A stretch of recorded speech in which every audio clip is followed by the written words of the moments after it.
For the past few years, Ricky Gervais, Stephen Merchant, and Carl Pilkington have been meeting regularly for a series of pointless conversations.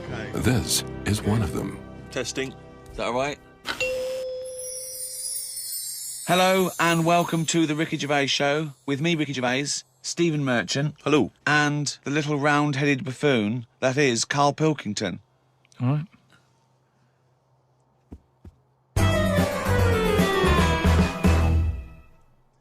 Now, you probably know me from such works as The Office and Extras, Stephen being my co-writer and co-director on those things. For those people who are not so aware of Carl Pilkington, he was our producer, sort of given to us when we first started on XFM. And you're thinking, well, why are we doing a podcast? It's because I like to be in a room with Carl Pilkington. You know, like some people go and help sort of chimps.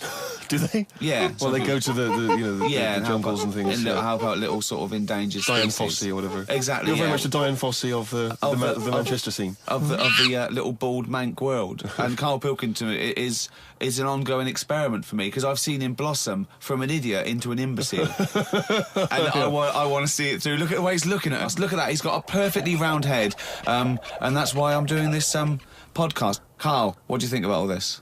It's just, I mean, we are living in that sort of era now, aren't we? That you need to be able to listen to stuff on demand when you want it and stuff. I know you're not a fan of the iPod in general, are you? Or any of the MP3 things? You're concerned? I'm warming to it, but This is what's amazing about Carl. Even though he's talking about things like MP3 players, computers, iPods, he sounds like he was found in a glacier and thawed out. Do you know what I mean? And sort of taught to speak. We're a couple of high school guys who found him, and we're trying to ingratiate him in the gang, trying to pass him off as someone from the modern day. But my thing with iPods is, now, do we need them? Do you know what I mean? We're living in that era now where we have invented most of the stuff that we need, and now we're just messing about. They said that in 1900. Someone actually said everything that's to be invented has already been invented. They said that in 1900. And how wrong were they? No, but what came out? At what point? What was invented in that year where they went, right, that's it now? The 20th century. Think what happened in the 20th century. Go on. Well, planes. Yeah, but is that a good thing? Planes and that. Do you need a plane, really? Wouldn't it have been better if we all stuck where we should be instead of travelling about? War. Well, look, war's happening, isn't it? Because everyone's saying, well, now we can fly, we'll go over there. So there were no wars prior to the invention of the aeroplane? Not like there is today.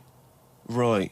But what I'm saying is, the world's got smaller, on it. Everyone's saying that, right? Yeah. The way I was saying to you the other day, we now go to places where we shouldn't go. People go on holiday to places where you've got to have an injection before you go there. Yeah. Forget it then. That's a warning. Don't go there. I'm with you on that. I don't want to enter a country where I have to have an injection to stop me from dying while I'm in that country. Right, I totally agree with you on that. So what happened is, they invented the plane and it's like, oh, let's go on holiday. And then they go, oh, I die now. Oh, well, you've got to invent something. Let's invent an injection. And then it's like, right, well, what else do we need to go to that place? There's a lot of faffing. So what I'm saying is... Is that a place? A lot of faffing? What I'm saying is, Steve's travelled more than I have. You've been to, dangerous places. I've been to places where you need injections, yeah. Yeah, but why? Because it's fascinating, isn't it? Don't you not believe in that idea of travel broadens the mind? It makes you experience other ways of life, other ways of thinking. It just enriches you as a human being. That's the whole reason people go travelling.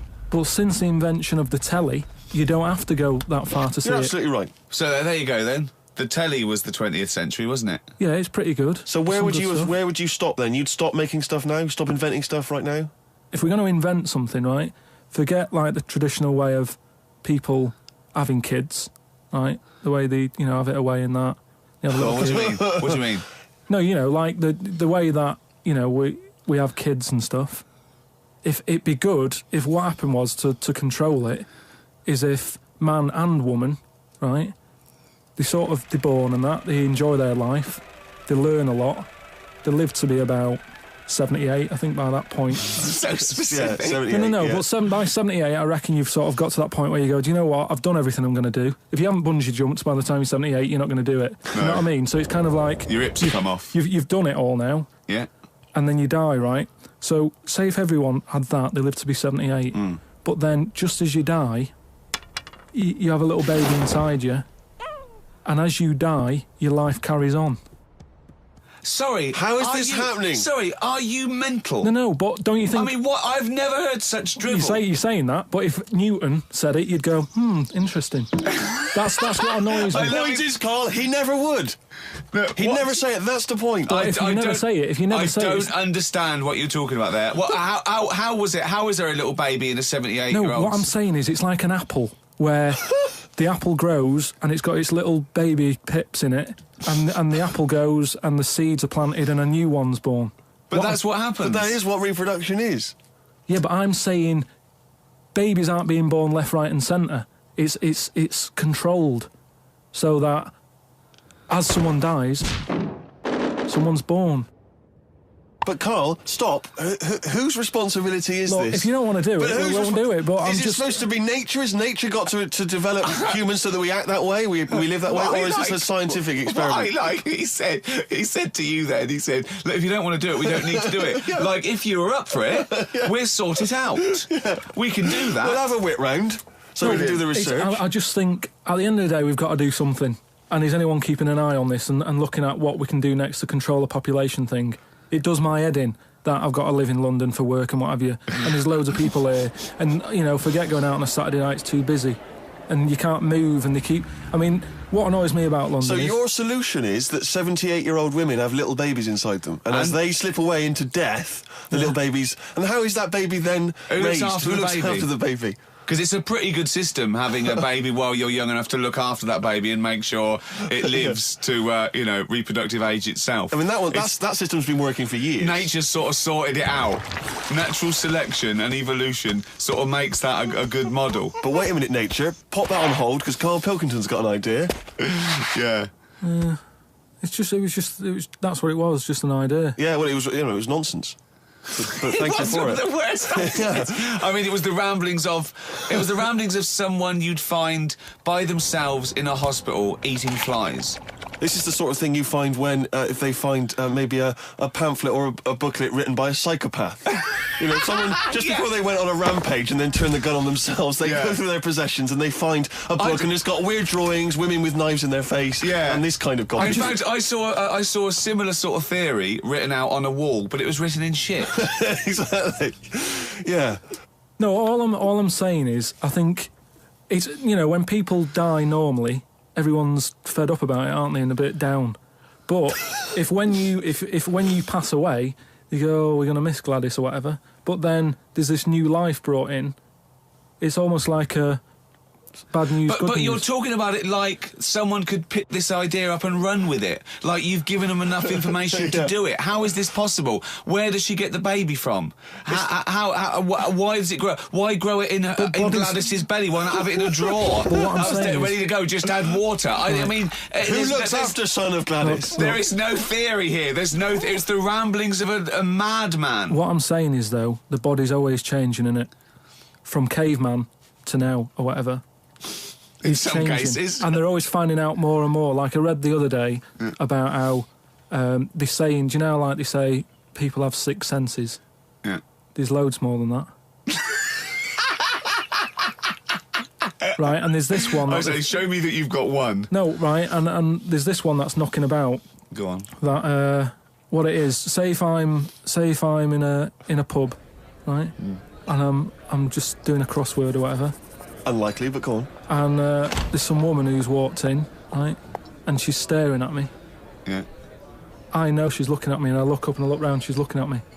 Right. And they're saying that's a new sense that they found out from, like, doing tests and what have you. Yeah, it's rubbish. And they're saying that's been around since like man and dinosaur was knocking about. They've stopped. No, they've explained it. I think it's safe to assume that, that with your perfectly round head, people are always stopping and looking. No, but they explained it. You just know that there's probably going to be someone there if you look right. They said it's from the time when, like, caveman was, like, wandering about, and he'd go, hang on a minute.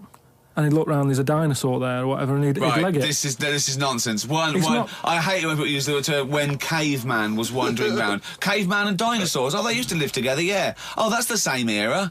Yeah. What have you been watching? Raquel Welch. What do you mean? Well, what do you mean caveman wandering, knocking around with a dinosaur? You know the Flintstones is only partly based on fact. Dinosaurs and man did not coexist. The dinosaurs had long gone before man arrived. Extinct. Kaput. You don't believe us? What, you don't believe because you've seen... Because you saw that film where they took pictures of lizards and magnified them and put them next to men in films so they looked like they were fighting. Yeah. No, but why couldn't that have happened? What is the film with Raquel Welch? A Million Years BC. A Million Years BC or something. A Million Years BC. Brilliant. Yeah. Yeah. No, but... She had a sort of woolly mammoth bikini. Fact. But why wasn't the dinosaurs back then just like how we have dogs now, in a way? He's watching the Flintstones. He's thinking of the Flintstones. Yeah. That's what he's when thinking. He puts out the saber-toothed tiger. Yeah, and then Dido and he mixes his concrete in a pelican. Yeah. I just think that there must have been a crossover point. Why? Why did you say that? Why do you think there must have been a crossover point? Because if nothing was knocking about at any point, how did anything carry on? I know. Exactly. Why didn't Hitler meet Nero? It's weird, isn't it? There must have been a crossover. They must have met somewhere. They must have met at a party somewhere. They mixed in similar circles. Yeah. They must have bumped into... I can't believe it. Forget it. Oh. Well, now time for one of our regular features. Monkey News. Do the jingle. Oh, chimpanzee that monkey news. What we're doing here is just giving you a bit of monkey news that's gone on, right? Where a monkey's been involved in it. Good little story in that. Yeah. Are you familiar with the one that went into space? The first sort of thing they ever sent up there before man did it and all that. You see, this is what annoys me with it really. Armstrong gets all the glory, but do you know who went up there before him? A monkey. Yeah. And what happened is they taught it what buttons to hit at the time it needed to hit them, and the way they did this was like give it bananas. It was like hit the red button, and it hit the red button, they'd give it a banana. Right. And they go, right, reverse is the green one, hit the green one, and then they do that and go, there's a banana. And then they go, right, hit reverse, and it go and get a banana. Right. Hit the red, so it was taking commands on like headphones. Right, but how were they giving it the banana? Is that how you learned to do radio? How were they giving it the banana? What do you mean? No, this is before it went. You wouldn't just go and put a monkey in it and go, there you go, get on with it. They'd sort of put him in one of them capsules that you get. Yeah. And they were on headphones. I don't believe this happened. Well, I'm telling you the story now. So the monkey I don't think they trained it to do anything. I think they sent it up there and he put electrodes coming out of it to see what it wasn't any of that. They did a thing like they do. Like they can with animals. If you give something, like a treat, you can teach it how to do it. It's just like a dog, isn't it? It's called Pavlovian conditioning. However, that was to see if it would salivate or go over to a particular corner, not if it could control a spacecraft. Next one up. It's the next one up. As far as the monkey's not sat there going, oh, I'm a bit under pressure here, it's a rocket. All that's knowing is, I'm getting a banana if I hit that button. That's all the monkey's thinking about. Right? They wouldn't put billions of space dollars. But how can they be sure that it's going to press the button at the right moment? Because it's got headphones on. It's not like willy-nilly. It's not just like pop it in there. Willy-nilly, who's that? But what's to stop it from just hitting it any old time? Because it's a monkey and it's not a human. Because he's trained now. But anyway, he's trained. He's fully trained, yeah, go on. So what happened is, anyway... Oh, this is absolute rubbish. They pop the monkey in there. Yeah. He's got his headphones on. They go in, right, hit the green one. And I think there's something there that a little banana comes out to keep the same... No, you're making this up. I'm not, it's the same... There's no way that they made a spacecraft that had a banana dispenser. Right, There's no way in this world that they made a spacecraft that could go into outer space, right? Manned by a monkey with a banana dispenser. So you're saying that it's easy to send something up to space, but you don't believe there's a little banana machine? Right, okay, so it comes to the launch day, monkeys sat in there, everyone's ready, bananas are stocked up and all the rest of it. They go, right, hit the green button.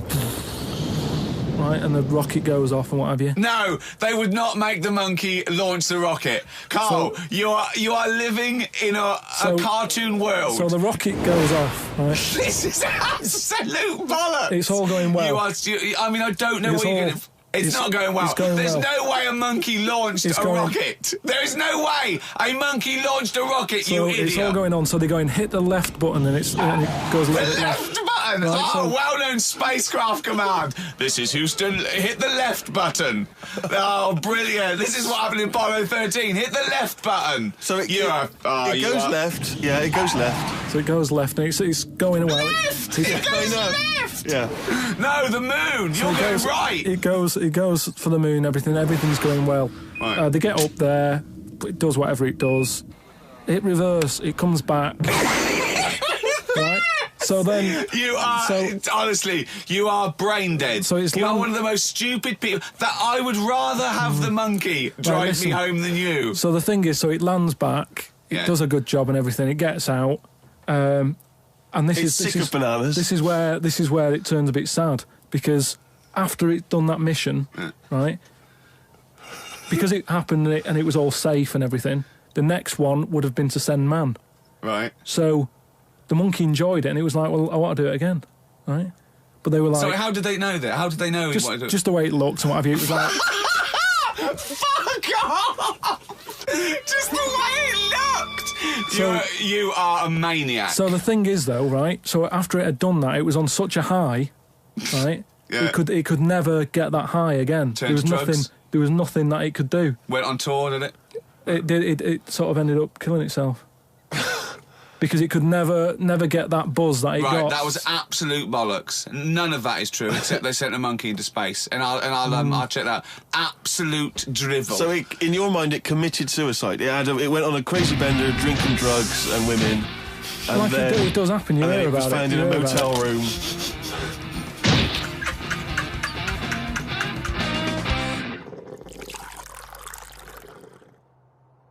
I met Derek Akora the other week. Oh yeah, right. Now, who's he? Which one's he? He's is he a medium? He can contact the dead. Is that right? He just chats to him and that, passes messages on. Nice of him. So I said, "Oh, tell us something a bit weird and that." So he said, "What do you want to know?" I said, "Just something weird." So he goes, "All right then." He said, "Here's one for you, right?" And he said, "There's this pub out in the country, and he said there's this mug. Do you know those old mugs that they have, where they used to like leave their own cup knocking like about, a tankard. Oh yeah. The tankard thing. Yeah. So there was one of them mugs in there, right? And everybody... Tankard, let's use tankard if we've established that's the tankard, word. Yeah. Because you're the only mug in this story. Right. Believe in it all. High five. Great. So this tankard's knocking about, right? And everyone who's running the pub keeps going, "Oh, I wish they'd stop leaving this tankard about," right? And they pick it up. It must be a pain. Having a tiny, small tankard in a pub, that must be a real grind. So every time they sort of picked it up and went, "We'll have to wash that," and they popped it on a different sideboard. Next thing you know, that person who's touched it died, right? Sure.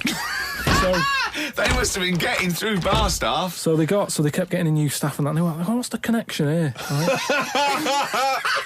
What's the connection here? Oh, God. So they get a vicar in. Of course they do. And they go, "Look, there's a lot of weird stuff going on here. This tankard, every time someone touches it, they die." So he said, "Leave it with me." He gets his special water out and what have you. He comes round, does a little prayer, sprinkles it. He goes, "Right, not a problem, don't worry about it." He picks it up, chucks it in the bin. Guess what? What? Dies in a crash on the way home.